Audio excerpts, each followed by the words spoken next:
No Salmo de número 39, ele vai começar da seguinte forma: Eu disse, guardarei os meus caminhos para não delinguir com a minha língua. Enfriarei a minha boca enquanto o ímpio estiver diante de mim. Com o silêncio fiquei como mudo, calava-me mesmo acerca do bem, mas a minha dor se agravou. Encendeu-se dentro de mim o meu coração. Enquanto eu meditava, se acendeu um fogo. Então falei com a minha língua e disse: Faze-me conhecer, Senhor, o meu fim e a medida dos meus dias, qual é, para que eu sinta quanto sou frágil. Reconhecer a fragilidade é muito difícil e o salmista vai reconhecer aqui nesse exato momento como ele era frágil. Veja que antes dele haver esse reconhecimento de fraqueza, ele tentou ficar calado, ele não tentou se defender. Se assemelha um pouco também com a história de Jó, quando os amigos de Jó aparecem para ele, vão olhando para ele, ficam ali 7 dias em silêncio. Ninguém fala nada, nem Jó e nem os amigos de Jó, apenas esperando a sua morte. Talvez esperando aqui a mesma coisa esteja a partir do verso 1 do Salmo 39, onde há um completo silêncio, mas uma dor latente, uma dor na alma. Às vezes nós passamos por isso também. Nós não expressamos isso com a nossa voz audível, mas existe uma dor que está presente dentro do nosso coração. E essa dor apenas revela a nossa fragilidade. Verso 5. Eis que fizeste os meus dias como apalmos. O tempo da minha vida é como nada diante de ti. Na verdade, todo homem, por mais firme que esteja, é totalmente vaidade. Ele então reconhece essa soberania de Deus e como se estivesse dizendo: se eu estou sofrendo esses problemas que o Salmo já apresenta, é porque eu mereço. Logo, entra a questão aqui de que qualquer coisa que eu falar diante de Deus vai se tornar mera vaidade. No verso de número 5 tem uma palavra que ela é bem usada nos Salmos, que é a palavra selá. Essa palavra selá, ela significa pausa, para que você pare, medite no que foi lido, e para os cantores daquela época significa que não haverá mais voz ali naquele momento. Haverá um interlúdio de completo silêncio, talvez apenas instrumentos musicais, para que se reflita sobre o que disse o autor. E o que o autor disse é: tem coisas na vida que eu não tenho resposta. Tem coisas na vida que acontecem na minha vida que eu não sei por quê. Por que determinadas coisas aconteceram na minha vida? Eu não sei. Eu sei que Deus sabe o que Ele está fazendo. E qualquer coisa que eu falar aqui vai se tornar meras palavras vazias ou vaidade diante da presença do Senhor. Verso de número 6. Na verdade, todo homem anda com uma sombra. Na verdade, em vão se inquietam. Amontoam riquezas e não sabem quem as levará. Nós não temos certeza de nada. O mundo é um mundo incerto. A única certeza que temos é que morreremos. Trazer isso à nossa consciência é ao mesmo tempo chocante, mas libertador. É libertador quando você entende que não está nas suas mãos vencer ou perder. Está nas mãos de Deus. E que se você fazer o seu papel, Deus vai fazer o dele. Que se você fazer o seu passo a passo, Deus vai fazer o dele. Ah, mas eu queria ter nas minhas mãos as rédeas e os controles da minha vida para saber como será o meu futuro. Eu também. Mas tudo isso que nós planejamos torna-se apenas vaidade, orgulho, ganância. A palavra diz que do nosso coração saem os planos e os projetos humanos, mas a resposta final vem de Deus. Os seres humanos no seu quarto fazem planos e Deus os muda na virada da noite. Não para nos prejudicar, mas porque Deus sabe o que é melhor para nós. Deus sabe como passará os nossos dias através dessa história. Como serão os seus dias através deste momento de vida aqui na terra. Verso de número 7. Agora, pois, Senhor, que espero eu? Minha esperança está em Ti. Não espero mais nada. O que eu vou esperar de mim mesmo? O que eu vou esperar da minha filha? O que eu vou esperar da minha esposa? O que eu vou esperar dos meus amigos?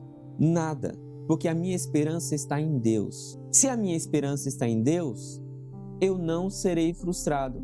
Se a minha esperança está em Deus, eu não serei envergonhado.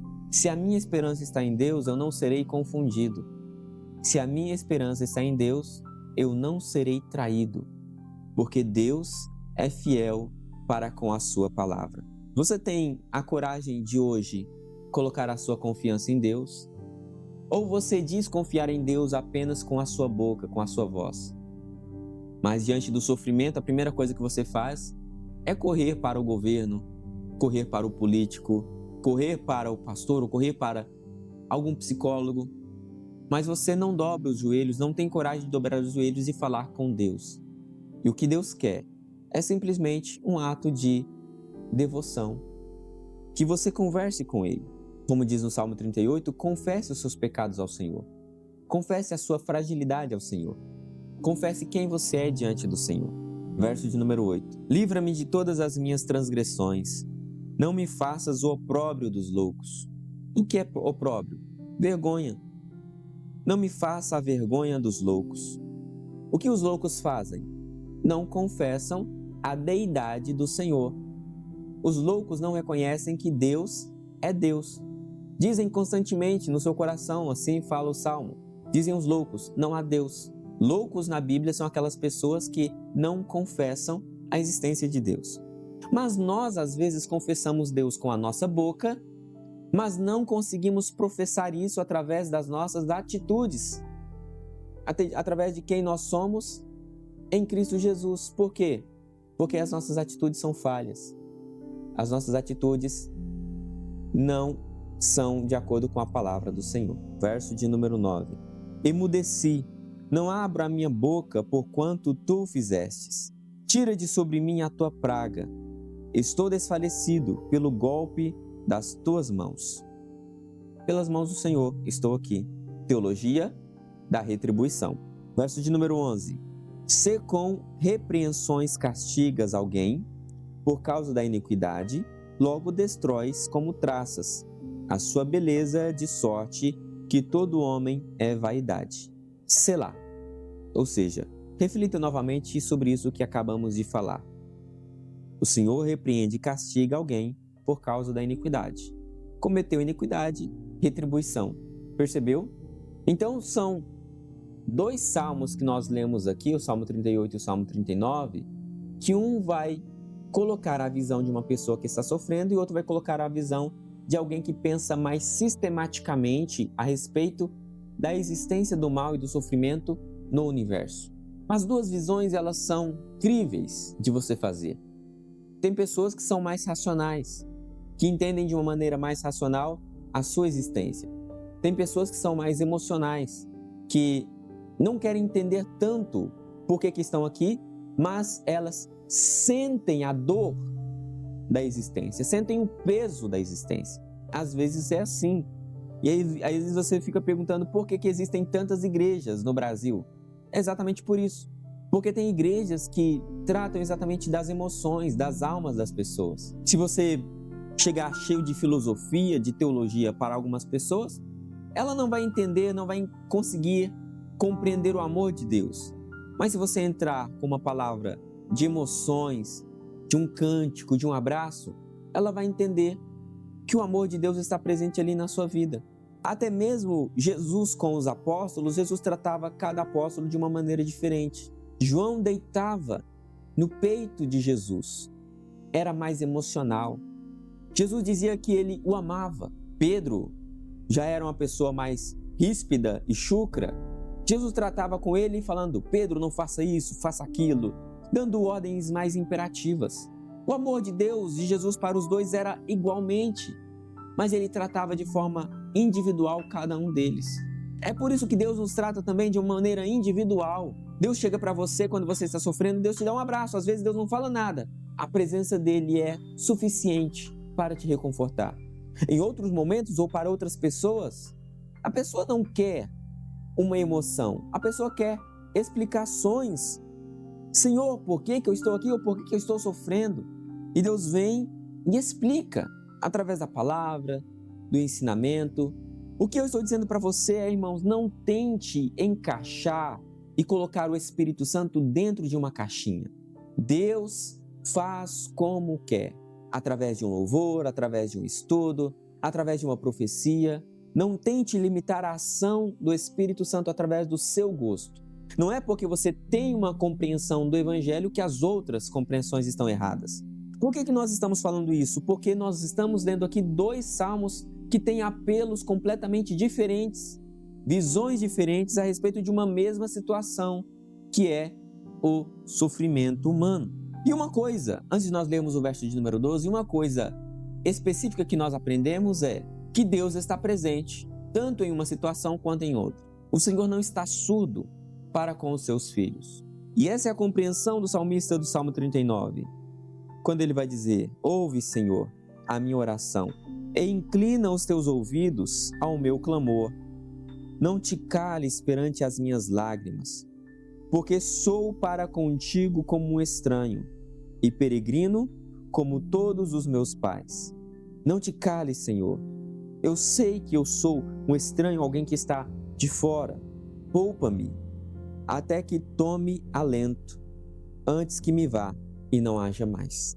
Sare as minhas feridas, antes que os meus dias deixem de serem contados aqui na terra. Ou seja, não quero ter uma experiência vazia. Não quero ter uma experiência sem a tua presença aqui na minha vida. Então, que você possa compreender que Deus ainda continua sendo Deus, mesmo no sofrimento e também na bonança. Eu gostaria de fazer uma oração com você. Eu gostaria que você apresentasse diante de Deus a sua vida talvez de angústia, de sofrimento, e que Deus possa intervir na sua casa e no seu lar, curando as suas feridas. Talvez você não tenha palavras mais para descrever a sua situação, por que você está aqui, mas Deus sabe o porquê e a razão de cada uma das questões. Pai querido, muito obrigado, Senhor Deus, por essa palavra. Muito obrigado, Senhor Deus, pela tua mensagem. Obrigado, Senhor Deus, porque o Senhor continua sendo Deus, ouvindo a nossa voz, ouvindo o nosso clamor, sarando as nossas feridas, Deus, e curando o nosso interior de uma maneira que o mundo não pode compreender. Te agradecemos, Pai, porque reconhecemos que nós não estamos sozinhos, que a tua presença se faz presente em nosso meio e que a tua casa será reerguida em nossas vidas, a tua morada, Senhor Deus, em nossos corações. Cumpra em nós, Senhor Deus, o teu querer. Cumpra em nós, Senhor Deus, a tua palavra.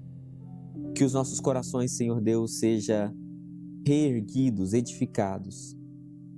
Que as dores do nosso corpo sejam curadas e que possamos confessar que não existe outro Deus além de ti. Existe apenas um Deus e este é Jeová, que vive, que reina em nossos corações. Muito obrigado, Pai.